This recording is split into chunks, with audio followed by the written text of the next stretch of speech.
right, well, good morning and welcome back to News from the Grapevine, everyone. So I am recording this, so some things might have happened in between me recording this and when you're viewing this. So make sure, again, a reminder, a lot of what I share in this News from the Grapevine video comes from our church announcement emails and those prayer concern emails. So make sure you pay close attention to those. That's how you can stay most up to date throughout our time together. But a couple announcements this week. One is that we do have high school seniors in our congregation who are graduating this year.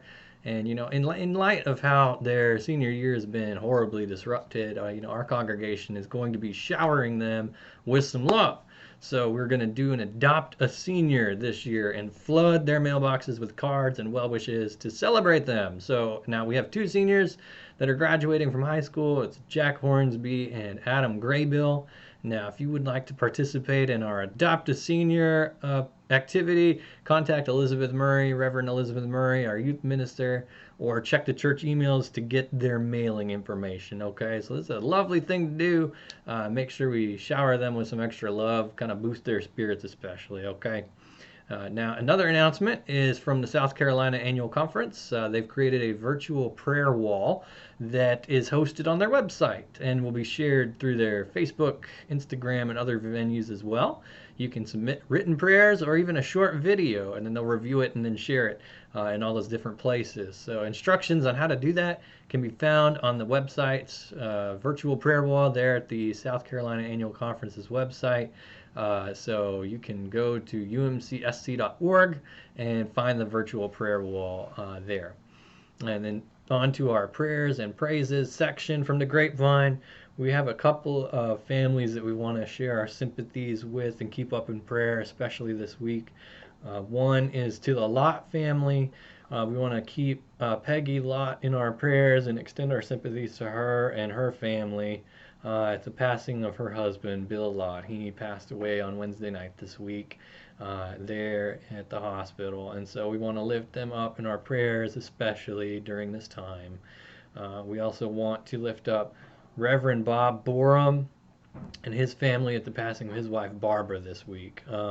Bob Borum, some of you may remember, was the interim pastor in the new worship service when I was on paternity/parental leave when we adopted Samuel. So he was here for a good little while and part of our congregation, and he's a retired pastor in our conference. It's been affiliated with our congregation. So please lift up the Borum family, especially Reverend Bob, in your prayers during this time.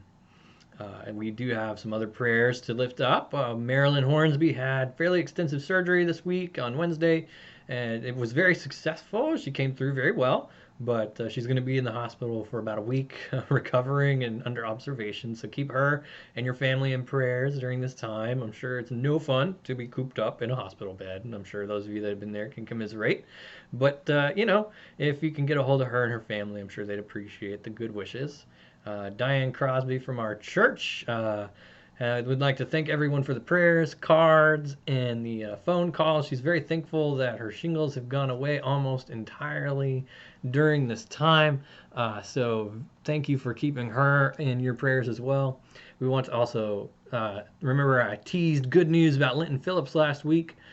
So he does have good news to share. He wants to welcome his first grandson into the world. About a week ago, his newest grandson, Nathan James Law, was born, and the parents are Lauren and Justin Law.